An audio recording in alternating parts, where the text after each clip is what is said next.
কে কে রাত্রে বাহিরে খেতে পছন্দ করো আমার মতন, তাদের জন্য আজকের blog. Hello lovely people, I hope আপনারা সবাই অনেক বেশি ভালো আছেন।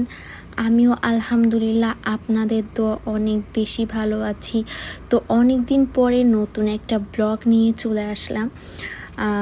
অনেক দিন পরে ভাবলাম কি যে বাহিরে একটু খেতে যাই, কারণ অনেক দিনই বাহিরে খাওয়া হয় না। যেই ভাবনা সেই কাজ। তো চট করে আমরা রেডি হয়ে বের হয়ে পড়লাম এবং পার্কিং থেকে গাড়ি বের করতেছি। তো ভাবলাম যে হ্যাঁ, আজকে তো অনেক দিন পর বের হয়েছি, তাহলে অনেক এনজয় করতে করতে যাব। তারপর হচ্ছে কি আমরা রওনা করি এবং আমাদের অনেক ভালো লাগতেছিল, কারণ কি অনেক দিন পরে আমরা বের হয়েছি এবং বাহিরে খাওয়ার জন্য। তারপরে আমরা মজা করতে করতে অবশেষে রেস্টুরেন্টের সামনে চলে আসি। আমরা হচ্ছে গিয়ে একটা কেরালা রেস্টুরেন্টে গিয়েছিলাম, যেখানে আমরা হচ্ছে গিয়ে মাঝেই খাই, মাঝের মধ্যেই যাই আর কি।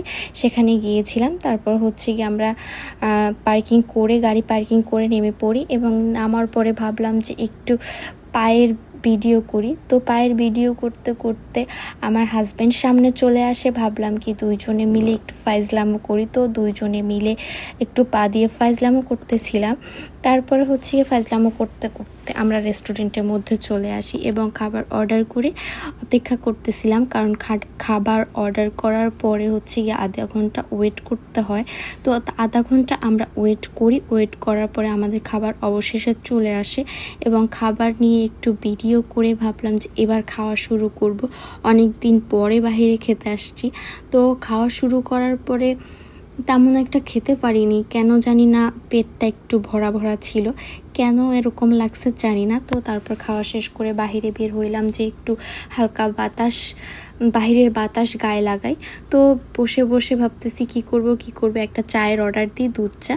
তো আমি ওয়েট করতেছিলাম কখন আমার দুধ চা এখানে দিয়ে যাবে এবং আমি খুব মজা করে চাঁদ দেখতে দেখতে দুধ চাটা খাবো, এরকম ভাবতে ভাবতে অবশেষে আমার দুধ চা চলে আসে। কিন্তু এত গরম ছিল দুধ চাটা যে আমি হাতে ধরতে পারতেছিলাম না।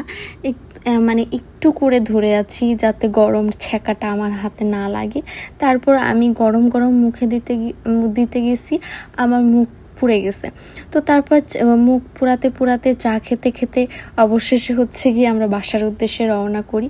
তো আজকের ব্লগ এই পর্যন্তই। সবাই ভালো থাকবেন, সুস্থ থাকবেন এবং বেশি বেশি করে দোয়া করবেন এবং সাপোর্ট করবেন। আল্লাহ হাফেজ।